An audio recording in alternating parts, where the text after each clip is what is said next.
सभी दोस्तों को नमस्कार। दोस्तों, एक कामयाब टेलर कैसे बने, इस सीरीज में पिछले एपिसोड में हमने पॉइंट नंबर 4 बताया था। आज इस एपिसोड में मैं आपको पॉइंट नंबर 5 बताऊंगा। आप इस एपिसोड को ध्यान से देखिए, पूरा देखिए। पॉइंट नंबर 5 में भी 3 पॉइंट हैं।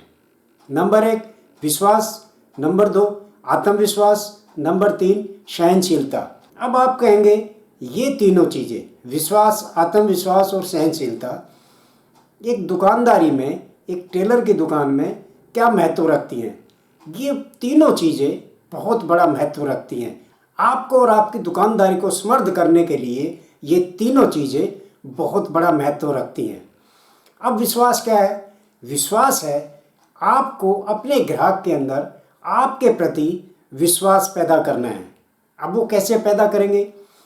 अच्छी फिटिंग देकर आप विश्वास पैदा कीजिए, अच्छा व्यवहार करके आप विश्वास पैदा कीजिए, अच्छी सिलाई करके आप विश्वास पैदा कीजिए, टाइम पर कपड़ा दे के आप विश्वास पैदा कीजिए। ये तो हो गया विश्वास। दूसरा आत्मविश्वास। देखिए, एक टेलर मैक्सिमम गरीब आदमी ही होता है और गरीब आदमी के घर में 100 समस्याएं होती हैं, आर्थिक समस्याएं होती हैं, पारिवारिक समस्याएं होती हैं और भी बहुत सारी बच्चों की समस्याएं होती हैं, पढ़ाई लिखाई की बच्चों की समस्याएं होती हैं, समस्याएं बहुत होती हैं। लेकिन जब आप अपनी दुकान पे आएँ, अपनी दुकान खोलें, तो आपका आत्मविश्वास कम नहीं होना चाहिए। आप उतनी ही ऊर्जा से अपनी दुकान में आइए और उतनी ही ऊर्जा से, उतना ही आत्मविश्वास से आप काम कीजिए, तो ग्राहक का काम कभी खराब नहीं होगा। मैंने खूब अच्छी तरह देखा है, ये 45-50 सालों में मैंने कारीगर बहुत देखे हैं जो घर से टेंशन में आते हैं और आके काम करते हैं और बैक पॉकेट को बॉटम में लगा देते हैं, मोहरी में लगा देते हैं, बैक पॉकेट या साइड में कहीं लगा देते हैं, क्योंकि उनका ध्यान घर की समस्याओं पे होता है।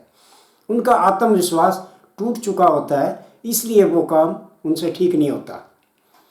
तो आप एक अच्छे टेलर बनने के लिए आपको आत्मविश्वास होना बहुत ज़रूरी है।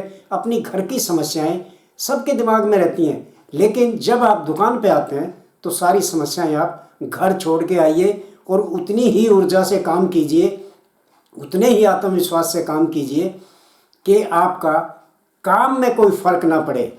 घर की समस्याएं सारी ज़िंदगी चलनी है, लेकिन काम अगर एक बार ख़राब हो गया, एक बार रेपुटेशन ख़राब हो गई, उसके बाद दोबारा टेलरिंग का काम चलता नहीं है। तो आपका आत्मविश्वास बहुत ज़रूरी है। अच्छी दुकानदारी के लिए आत्मविश्वास बहुत ज़रूरी है। तीसरा पॉइंट है सहनशीलता।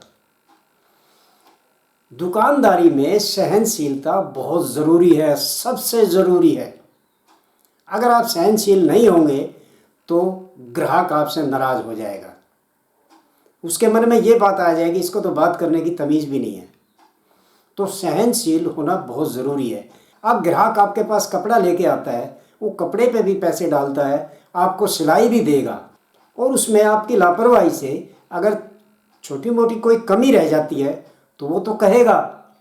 वो जो कहेगा वो आपको बुरी नहीं लगनी चाहिए, आप उसको एक्सेप्ट कीजिए और उस ग्राहक से कहिए कि आपकी अल्ट्रेशन कोई ख़ास नहीं है, छोटी मोटी अल्ट्रेशन है, ये अभी दूर करके आपको दे देंगे। तो उस ग्राहक में आपके प्रति विश्वास पैदा होगा। तो सहनशील होना बहुत ज़रूरी है। बहुत से टेलर, ग्राहक कुछ कहता है, 1-2 बातें कह देता है तो गुस्से में आ जाते हैं, उसको यहाँ तक कह देते हैं भाई फिर कभी मेरे पास मत आना कपड़े सिलवाने। ये बातें दुकानदारी में बिल्कुल चलने वाली नहीं है, आपकी दुकानदारी खराब हो जाएगी। तो आपको एक कामयाब टेलर बनने के लिए सहनशील होना बहुत ज़रूरी है। जो मैंने 3 पॉइंट बताए हैं उन पे आप ख़ास तौर से ध्यान दीजिए। दुकानदारी के लिए और अच्छा टेलर बनने के लिए ये बहुत ज़रूरी है। मुझे उम्मीद है आपकी समझ में आ गया हो।